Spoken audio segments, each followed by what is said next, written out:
L'a annoncé au tout début de cette émission, notre invitée au téléphone est Evelyne Agli, réalisatrice de profession, présidente actuellement du jury documentaire long et court-métrage à l'édition 2025 du FESPACO, le Festival panafricain du cinéma et de la télévision de Ouagadougou. Evelyne Agli, bonjour. Bonjour Tanguy, merci de Merci. m'inviter. Merci d'avoir aussi accepté de nous parler au téléphone. Le FESPACO est devenu un rendez-vous mondial, un label où tous les pays vont se jauger là-bas en matière de documentaires à court et long métrage. Quelle est la place du Bénin à ce rendez-vous mondial selon vous? Déjà, je commence par corriger une petite affirmation. Je suis présidente du jury des prix spéciaux UEMOA, présidente du jury documentaire court et long métrage. Et pour revenir à votre question, le Bénin se positionne bien pour un pays qui n'a pas de film en compétition officielle à part la catégorie série qui est représentée par notre compatriote Ismat Baguiri. Néanmoins, le Bénin est présent dans d'autres sous-catégories comme le Yenega coproduction, la catégorie les films d'école, où depuis un certain nombre d'années, disons plus d'une quinzaine d'années, nous tenons le flambeau et selon mon analyse de professionnel et de professionnels du secteur, il faut aussi qu'on bouge un peu de cette catégorie qui vise à nous infantiliser, alors que nous fournissons les meilleurs techniciens dans toute l'Afrique. Je n'exagère pas en le disant, et même sur des productions des productions européennes. Donc, pour un pays qui est rempli d'autant de talents, il nous faut maintenant passer à l'étape supérieure. Alors, pour vous, selon vous, qu'est-ce qui peut expliquer justement cette sorte de stagnation entre griffes du Bénin à s'accrocher justement à cette catégorie des étudiants et à ne pas aller à autre chose? Il y a beaucoup d'éléments. Il y a beaucoup d'éléments et pour l'instant, ma vision ou plutôt ma lecture des choses est qu'il nous faut trouver ce petit élément qui rendra notre recette, ou plutôt nos recettes de production très intéressantes, c'est-à-dire se démarquer de ce que les autres font. Le principe du cinéma, moi je parle beaucoup plus de cinéma d'auteur, est simple. C'est un principe qui part du particulier au général et du général au particulier. C'est-à-dire dans une production, pouvoir faire cet aller-retour-là et garder son identité. Certainement que les collègues font beaucoup d'efforts et quand je parle de collègues, je parle de moi-même. Et petit à petit, on va se retrouver, on va arriver à se hisser au niveau international, ce qui ne veut pas dire qu'il n'y a pas de productions locales qui ne sont pas célébrées dans d'autres rencontres professionnelles. Mais pour le moment, comme vous l'avez dit, le FESPACO a plus de 50 ans de vie d'existence et ça, c'est un grand rendez-vous du cinéma et de télévision dans la région ouest africaine. Alors, vous êtes à Ouagadougou, c'est pas la première fois. Qu'avez-vous retenu de vos participations diverses à ce rendez-vous? Le FESPACO, c'est un marché. C'est un festival, c'est d'abord des rencontres, c'est aussi un marché, c'est le brassage. Et suivant les éditions auxquelles vous participez, les besoins ne sont pas les mêmes. Moi, actuellement, je suis en post-production pour un film et en coproduction avec des partenaires avec lesquels on se donne rendez-vous ici, non seulement pour faire des rapports d'étape, mais aussi pour découvrir les nouvelles productions qui sont mises sur le marché et qui sont aussi en compétition pour évaluer notre regard par rapport à ce qui a déjà été fait et ce qui va faire la une des festivals ou des grands rendez-vous d'ici les 2 prochaines années. Donc, quand on participe à un rendez-vous, quand on participe à une édition du FESPACO, c'est suivant les besoins. Moi, pour rigoler, je dis souvent que je suis venu les premières années pour faire une reconnaissance de terrain. Mais là, je développe un gros réseau de professionnels qui s'agrandissent à chaque édition, parce que à chaque édition, justement, c'est plus les mêmes visages, c'est plus les mêmes offres, parce que ceux qui viennent d'autres continents et d'autres pays aussi ont des choses à valoriser, ont des choses à proposer. Donc, ça dépend de où vous en êtes au niveau de votre carrière et de vos besoins. Alors, l'actualité au Bénin, l'actualité de la télé, je veux dire au Bénin, c'est la TNT. Est-ce que vous sentez que le film documentaire a une place? En fait, le documentaire, il faut distinguer le documentaire journalistique du documentaire de création qui se rapproche beaucoup plus d'un documentaire destiné au cinéma et surtout du documentaire d'auteur, c'est-à-dire le réalisateur ne photographie pas ou bien ne capture pas uniquement une réalité qu'il vit ou dans laquelle il évolue, mais partage son point de vue par rapport à cette réalité-là pour faire écho dans les cœurs, dans les esprits des cinéphiles qui vont regarder sa production.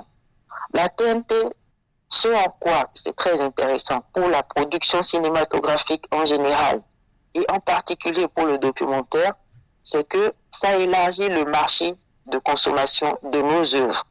Et quand je dis marché, le Bénin est un petit pays, et quand je parle de petit pays, c'est en termes de densité et de capacité de consommation de sa population, avec la TNT qui est quand même d'une certaine ouverture sur le monde, tout en conservant notre identité et notre particularité. Nous pouvons désormais accéder à un public plus large et en accédant à un public plus large, favoriser une large diffusion de nos produits, de nos projets, de nos films et ainsi mieux nous faire connaître. En dehors de la TNT, il y a des plateformes qui se développent de plus en plus, des plateformes de diffusion numérique.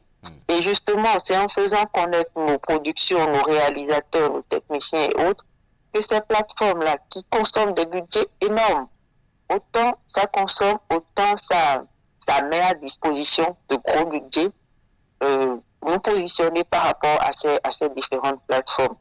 Et pour, je ne sais pas si je vous devance ou si pour schématiser un peu le schéma de production, désolé pour la tautologie, pour schématiser la structure de production habituelle, on a besoin d'action politique. Et le Bénin, depuis ces dernières années, a commencé par donner de bons échos aux producteurs, aux acteurs, pour positionner notre pays comme une référence, notamment avec le fonds d'aide au cinéma, ou plutôt généralement le fonds d'aide à la culture, désigné par le SIG FDAC.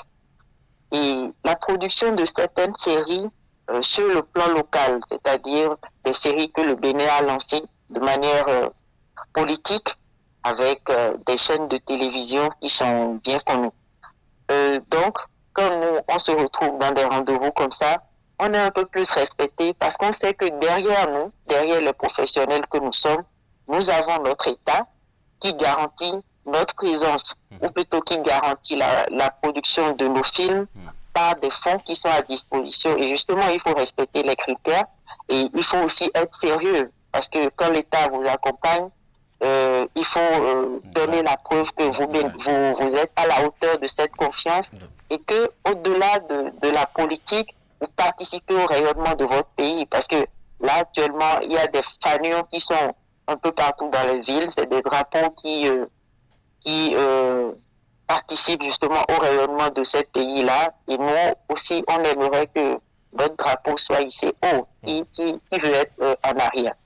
Alors, justement, vous l'aviez dit, vous m'aviez devancé, vous aviez dit qu'il y a quand même cette présence de plus en plus remarquable de l'État derrière vos confrères et vous-même. Mais alors, pourquoi est-ce que vous vous plaignez de manque de moyens très souvent? Ouais, quand les réalisateurs, quand nous nous plaignons de manque de moyens, il faut reconnaître que le fonds a été lancé l'année dernière. Et comme je le dis, ça c'est et ça reste un signal fort. en dehors de tout ce qui est, toutes les autres décisions qui ont été prises, même si c'est un début. Actuellement, il y a des labs au Bénin, des labs qui sont développés avec des pays frères, des pays voisins, comme le Nigeria, parce que le Nigeria reste et demeure le plus grand marché pour nous, le plus grand marché de consommation de nos films. On a la chance d'avoir en partage une langue, parce que les langues facilitent l'accès à nos productions. Une langue en commun qui est le Yoruba. Et pour moi, développer des labs, par exemple, comme le fait City, avec des films nigérianes, ça augure d'un avenir meilleur. Mais la production est aussi indépendante et autonome. C'est-à-dire, il y a des œuvres qui sont spontanées et qui ont du mal à passer par ces circuits-là qui sont en train d'être mises en place.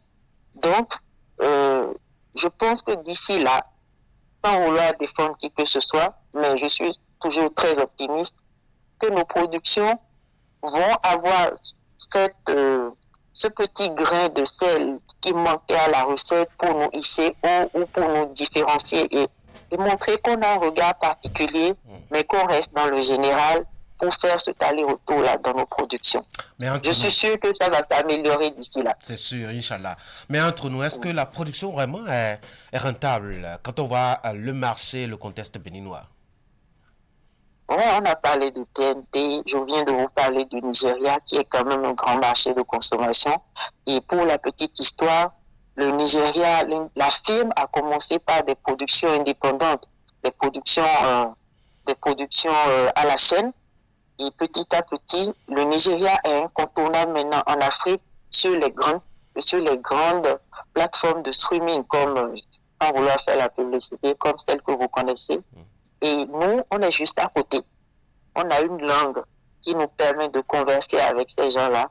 Et petit à petit, nous pouvons ouvrir notre marché, parce que nous, on est francophones, mais aussi l'élargir à travers nos langues qui font le pont et qui font que désormais, à part la barrière politique, quand je dis politique, je veux parler de frontières, nous sommes un même peuple, nous partageons les mêmes valeurs, presque les mêmes cultures et déjà la langue. Et avec la TNT, nous nous ouvrons sur le monde. Donc, je continue de dire que j'ai foi et espoir et qu'il ne nous reste qu'à nous mettre au travail, comme les Nigériens l'ont fait. Pour moi, il n'y a pas de mauvais films. Il y a juste des films qui ne s'inscrivent pas dans des contextes. Et c'est en faisant et en forgeant qu'on devient forgeron. Moi, j'ai fini d'être théoricienne du cinéma et je pense que d'ici là, les productions vont commencer par parler d'elles-mêmes. Et je suis sûre qu'il y a beaucoup de confrères qui sont dans cette dynamique-là, qui se battent pour exister, et non seulement exister professionnellement, mais pour faire exister notre pays dans ces genres de rendez-vous. Et nos parents, parce que moi j'ai fait le journalisme mais dans une école de cinéma, même nos parents ne nous ont pas forcément cru, parce qu'ils pensent que, bon, on est là, le cinéma c'est du divertissement, c'est comme du karaté, comme les anciennes productions chinoises, mais c'est un instrument politique de rayonnement et de positionnement. Donc on va y arriver. C'est ça. Evelyne Agli, merci beaucoup d'avoir été en ligne depuis Ouagadougou. Merci à vous. Très bonne journée. Je vous souhaite une très belle journée. Merci à vous aussi. Retour à Cotonou. Mesdames et messieurs, voici maintenant les sports.